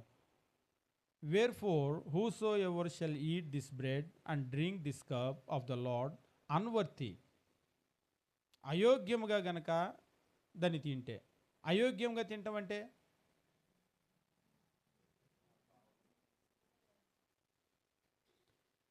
ఈ వారం నేను తప్పు చేశానండి, ఈ వారం నేను రొట్టె తీసుకోను. కొంతమంది అంటూ ఉంటారు, ఈ వారం నాకు వద్దులే, ఈ వారం నా వల్ల ఒక పొరపాటు జరిగింది అని అంటూ ఉంటారు. అంటే ఎవడు అయోగ్యుడిగా ఉండి దాన్ని తింటాడో అనే అర్థంలో దాన్ని అన్వయించుకుంటారు. అయోగ్యుడిగా ఉండటం అంటే అసలు మనం అందరం అయోగ్యులమే. సేవ చేసే సేవకుడు కూడా దానిలో పాలు పొందడానికి అవకాశం లేదు. అందరం అయోగ్యులమే. ఈరోజు నేను తప్పు చేయలేదు, నా వల్ల పాపం జరగలేదు అనేవాళ్ళు చేతులు ఎత్తండి అంటే ఎన్ని చేతులు లేస్తాయి? మనం పాపము లేదు అని గనక చెప్పుకుంటే మనము ఆయన అబద్ధికునిగా చేసిన వాళ్ళం అవుతాం. కాబట్టి మనలో పాపం చేయని వాడు ఎవడు లేదు. ఒకప్పుడు గురించి మాట్లాడట్లేదు, బాప్తీసం పొందిన తరువాత కూడా. బాప్తీసం పొందాక నేను అబద్ధం ఆడలేదండి అనేవాళ్ళు చేయొత్తండి.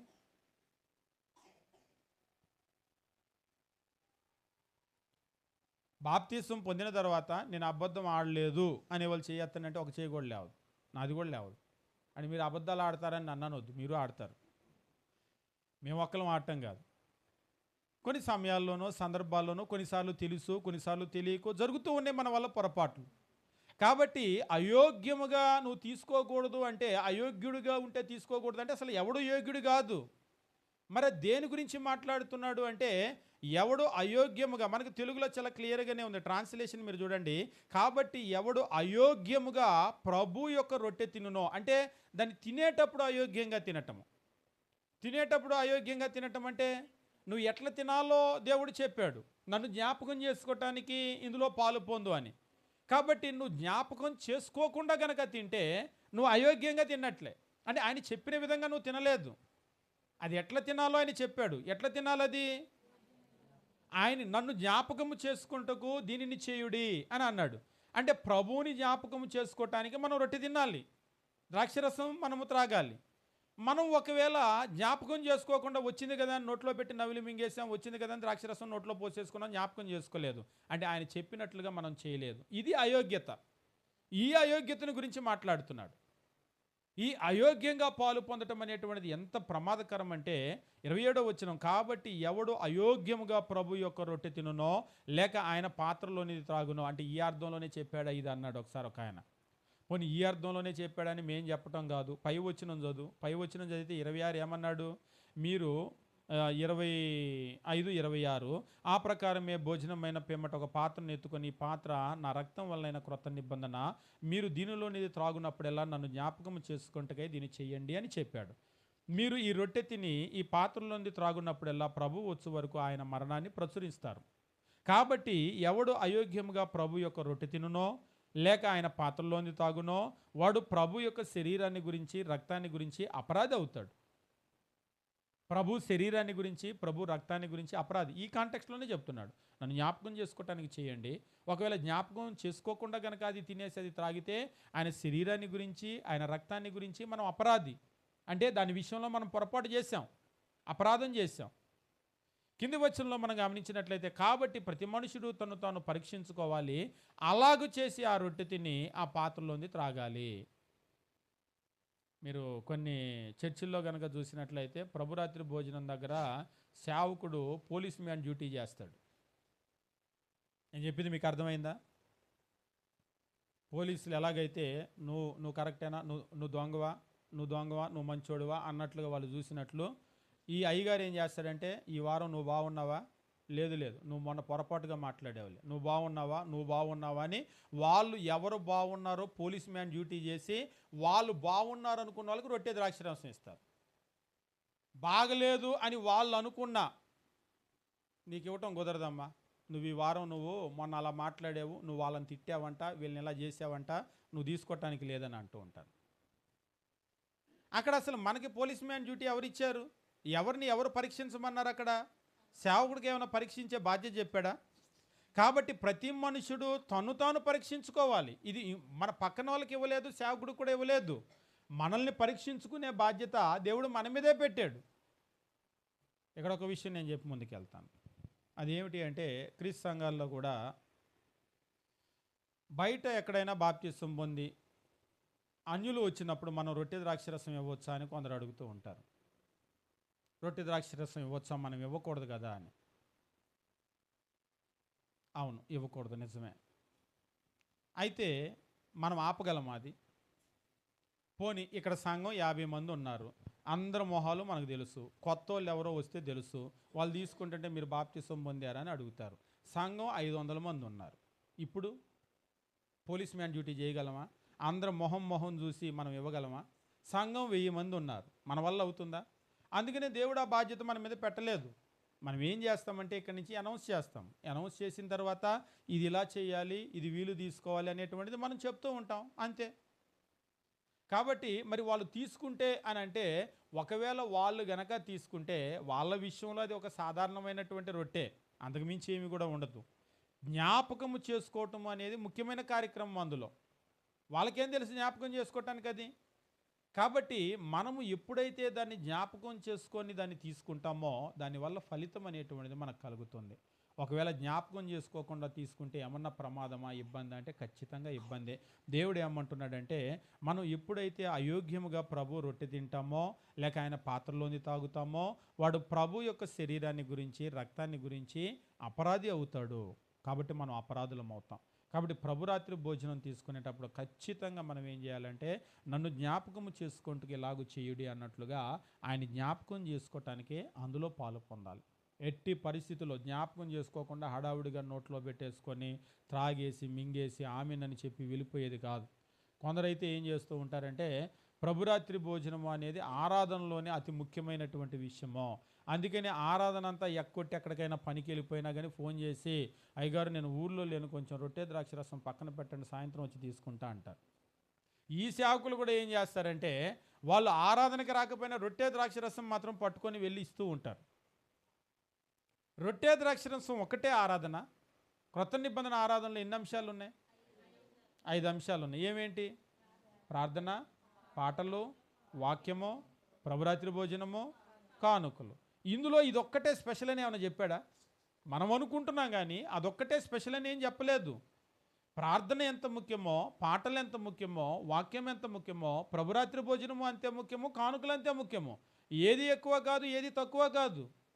కొంతమంది ఏం చేస్తారంటే, ఆరాధన మానేసి సాయంత్రం ఉంచితే అదొక్కటి తీసుకొని మేము ఆరాధన పాల్గొన్నాము అని ఫీల్ అవుతూ ఉంటారు. వీళ్ళు కూడా రానటువంటి వాళ్ళకి ఏం చేస్తారంటే రొట్టె ద్రాక్షరసం ఇస్తూ ఉంటారు. రొట్టె ద్రాక్షరసం ఒక్కటే ఆరాధన కాదు, క్రొత్త నిబంధన ఆరాధన 5 అంశాలు. ఇవి 5 చేస్తేనే ఆరాధన. కేవలం వచ్చి సాయంత్రం రొట్టె ద్రాక్షరసం తీసుకుంటేనో లేకపోతే మేం పంపిస్తేనో అది ఆరాధన అవ్వదు. 5 చేయాలి. ఒకసారి ఒక సిస్టర్ అన్నారు, అయితే 5 చేయండి అంది. రావటం కుదరలేదు, సాయంత్రం వస్తే నేను చెప్పాను, అమ్మ ఈ రొట్టె ద్రాక్షరసం ఒక్కటి తీసుకుంటే ఆరాధన కాదు, పాటలు పాడాలి, ప్రార్థన చేయాలి, వాక్యం వినాలి, అప్పుడు ప్రభురాత్రి భోజనం తీసుకోవాలి, కానుక ఇవ్వడానికి రెడీగా ఉన్నారు, అప్పుడు ఇవ్వాలి కానుక అంటే, పోనీ పర్లేదు ఒక పాట పాడండి, ఒక పాట పాడి ప్రార్థన చేసి ఒక 5 నిమిషాలు వాక్యం చెప్పి ఇవ్వండి అంది. నేను చెప్పాను అవన్నీ చేసినా ఇది ఆరాధన అవ్వదు అని అన్నా. అదేంటి అంది, మనకి ఆదివారము సమాజంగా కూడుట మానక అని అన్నాడు. ఈ రొట్టె ద్రాక్షరసం ఎక్కడ చేయాలి? సమాజంగా కూడినప్పుడు చేయాలి. నువ్వు ఒక్కదానివే వచ్చి పాట పాడంటే అది క్రైస్తవ ఆరాధన అవ్వదు. ఒకవేళ నేను మరలా ప్రార్థన చేయొచ్చు, మరలా పాట పాడవచ్చు, మరలా ఒక గంట వాక్యం చెప్పవచ్చు, మరలా నీకు ప్రభురాత్రి భోజనం ఇచ్చి నేను కానుక తీసుకోవచ్చు, కానీ సమాజంగా కూడలేదు. కాబట్టి సమాజంగా కూడుకున్నప్పుడు చేయాల్సినటువంటి కార్యక్రమం అది. కాబట్టి క్రొత్త నిబంధనలో మనం గమనించాల్సిన విషయం ఏమిటి అంటే, ప్రభురాత్రి భోజనము అనేటువంటిది ఆరాధనలో, అంటే క్రైస్తవులు సమాజంగా కూడుకున్నప్పుడు చేసేటువంటి కార్యము. ఆదివారమున మేము రొట్టె విరుచుటకు కూడినప్పుడు అని అంటాడు. అంటే రొట్టె విరవటానికి వాళ్ళందరూ కూడా క్రైస్తవులు కూడుకున్నారు. ఈరోజు మనం కూడా రొట్టె విరవటానికి కూడుకుంటూ ఉన్నాం. అంటే ప్రాముఖ్యమైనటువంటి విషయము అనేటువంటిది దేన్ని బట్టి మనం చెప్పగలుగుతామంటే, రొట్టె విరుచుటకు కూడినప్పుడు అని అన్నాడు. మీరు మిగిలిన కార్యక్రమం ప్రార్థన రోజు చేస్తాం, రోజు చేయొచ్చు కూడా, పాటలు రోజు పాడొచ్చు కూడా, వాక్యం రోజు చదవచ్చు కూడా, కానుకలు రోజు ఇవ్వకపోయినా కానీ అప్పుడప్పుడు మనకు ఎప్పుడు ఇవ్వాలంటే అప్పుడు ఇవ్వచ్చు. అంటే ఆదివారం ఇచ్చేది వేరే. ఉదాహరణకు పౌలు ఉన్నాడు, పౌలు మీరు ఫిలిప్పీలకు రాసిన పత్రిక కనుక చూసినట్లయితే ఫిలిప్పీలు ఆయనకి చందా పంపించారు, కానుకను పంపించారు. కాబట్టి వాళ్ళు అనేక పర్యాయాలు పంపుతూ ఉన్నారు. కానీ రోజు ప్రార్థన చేసినట్లుగా, రోజు పాటలు పాడినట్లుగా, రోజు వాక్యం మనం విన్నట్లుగా, ఒకవేళ కానుక మనం సేవకుడు వస్తేనో అప్పుడప్పుడు ఇచ్చినట్లుగా ప్రభురాత్రి భోజనం ఎప్పుడు చేయటానికి లేదు. అది మాత్రం కేవలం ఆదివారమున మేము రొట్టె విరుచుటకు కూడి ఉండగా. కాబట్టి ఆదివారం మనము ఆ ప్రభువుని జ్ఞాపకము చేసుకునే ఆ ప్రాముఖ్యమైనటువంటి కార్యం నిమిత్తమో మనం ఎట్టి పరిస్థితుల్లో నిర్లక్ష్యం అనేటువంటిది చేయకూడదు. అట్లా గనక చేసినట్లయితే నిజంగా మన ఆత్మీయ జీవితం మారటమే, ఆయన సిలువ, ఆయన శ్రమల గురించి ఆలోచన చేసేటప్పుడే మన జీవితంలో పరివర్తన అనేది వచ్చేది. అదే గనక లేకపోతే నోట్లో నవిలి మింగేస్తే మనలో మార్పు ఏమి కూడా రాదు. అందుకనే ఎంతకాలమైనా సరే మనలో మార్పు రానటువంటి పరిస్థితులు. దేవుడు మనకు ఈ జ్ఞాపకాలను ఎందుకు ఉంచాడంటే, ఉదాహరణకు పెళ్లి ఫోటో మనం చూసాం, మరలా మనకు ఆ రోజు ఏం జరిగిందో మొత్తం గుర్తు వస్తుంది, సంతోషంగా ఉంటుంది. ఒకవేళ ఇందాక చెప్పినట్లుగా చచ్చిపోయినప్పుడు ఫోటోలు కనుక తీసామనుకోండి, మళ్ళీ ఏడుపు వస్తుంది. బిర్యానీ ముందు పెట్టుకుని కూర్చున్నా కానీ ఆ చచ్చిపోయిన ఫోటోలన్నీ చూస్తే మళ్ళీ ఏడుపు వస్తుంది. ఇప్పుడు ఎందుకంటే మరలా ఆ జ్ఞాపకాల్లోకి వెళ్ళిపోతాం.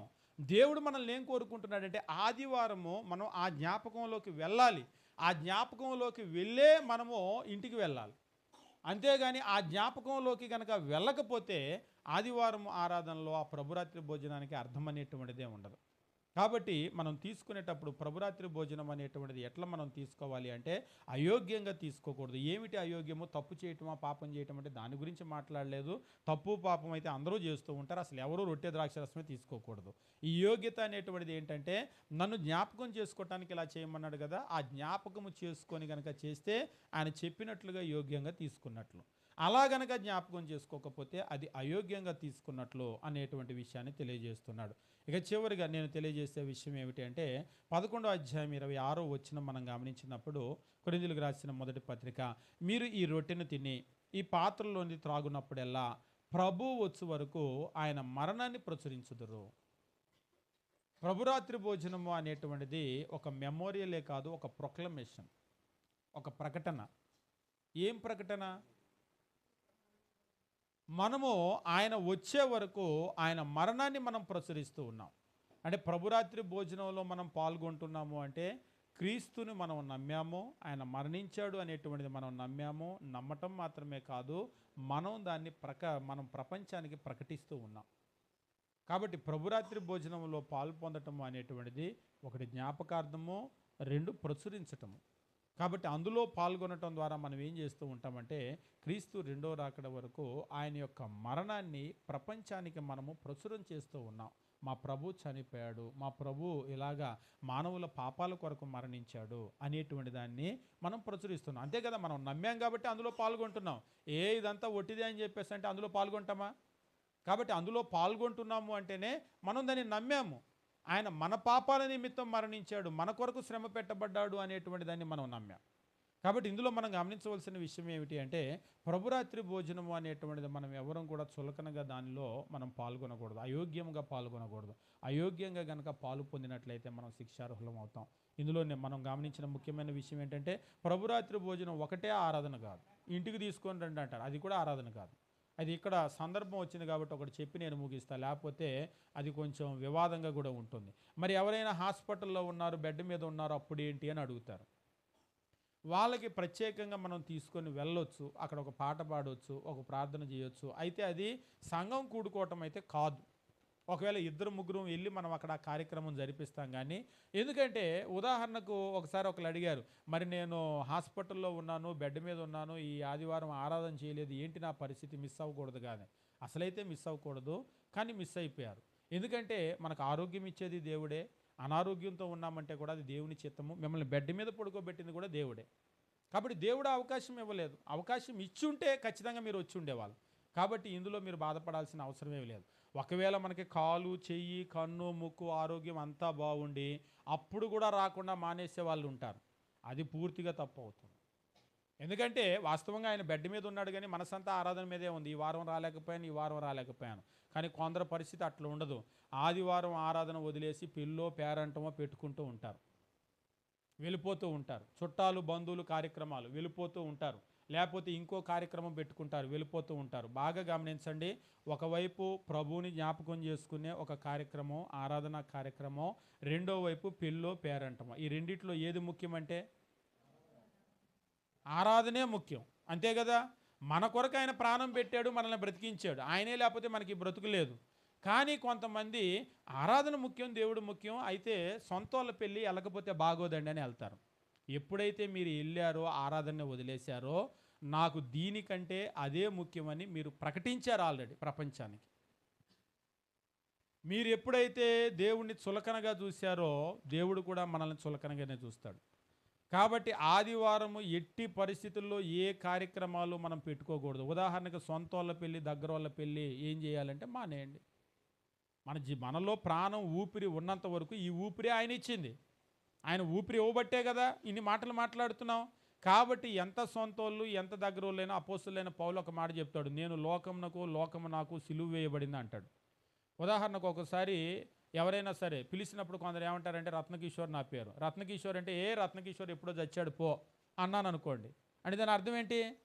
ఇక రత్నకిషోర్ లేడు, మర్చిపో అని, అంతే కదా. లోకానికి రత్నకిషోర్ చచ్చిపోయాడు, నేను లేను. లోకం కొరకైతే నేను లేను, చుట్టాలు, బంధువులు మీ కొరకు నేను లేను. నేను ఇవాళ ఉన్నానంటే నేను ప్రభు కొరకే ఉన్నానని మనం చెప్పాలి. కాబట్టి పౌలు చెప్తున్నాడు, పౌలు లోకానికి, లోకం పౌలుకి సిలువ వేయబడింది. నాకు లోకం లేదు, ఇంకా లోకానికి పౌలు కూడా లేడు. పౌలు ఉన్నది ఎందుకంటే ప్రభు కొరకే ఉన్నాడు. ఈరోజు మనం కూడా బ్రతికున్నాము అంటే ఎవరి కొరకంటే ప్రభు కొరకే ఉన్నాం. మనం ప్రభు కొరకే ఉండాలి మనం. అంతేగాని ఆరాధన కార్యక్రమాన్ని పక్కన పెట్టేసి మనం కనుక వెళ్ళినట్లయితే ఇక అంతకంటే క్రీస్తును చులకన చేయటం ఇంకా ఇంకొకటి ఉండనే నువ్వు చస్తే చచ్చావు, ఏంటి నాకు నేను జ్ఞాపకం చేసుకోమంటే జ్ఞాపకం చేసుకోమన్నావు, నాకు ఇంతకంటే మా చుట్టాల పెళ్లి ముఖ్యం, లేకపోతే నా ఉద్యోగం ముఖ్యం, నా జీతం ముఖ్యం అని గనక వదిలిపోతే, ఆయన చావునే మనం లెక్క చేయకపోతే ఇంకా మనల్ని ఎందుకు దీవించాలి? ఆయన మరణాన్నే మనము ఆలోచన చేయకపోతే ఇంకా మనల్ని ఎందుకు దీవించాలి? ఏమైనా అర్థం ఉందా అందులో? ఆయన సిలువలో ఎంత వేదన పొంది ప్రాణాన్ని విడిస్తే దాన్ని కూడా మనం లెక్క చేయకపోతే ఇంకా నన్ను దీవించు అని కనుక అడిగినట్లయితే ఎట్టి పరిస్థితుల్లో ఆయన దీవించేటువంటి అవకాశం ఉండదు. కాబట్టి ప్రభురాత్రి భోజనం అనేటువంటిది ఒక మెమోరియల్, జ్ఞాపకార్థం. ప్రతి ఆదివారము దాన్ని జ్ఞాపకం చేసుకోవటం కంటే ప్రపంచంలో ముఖ్యమైన కార్యక్రమం ఏది కూడా లేదు. కాబట్టి అయోగ్యంగా కాకుండా యోగ్యంగా ఆయన ఆలోచన చేసి అందులో పాలు పొందుదాం. మన ఆత్మీయ జీవితాలను మనం మార్చుకుందాం, దేవుని దీవెనలు పొందుదాం. దేవుడు మనల్ని, మన కుటుంబాలను దీవించునుగాక. మీ అందరికీ వందనాలు తెలియజేస్తూ ముగిస్తూ ఉన్నాం.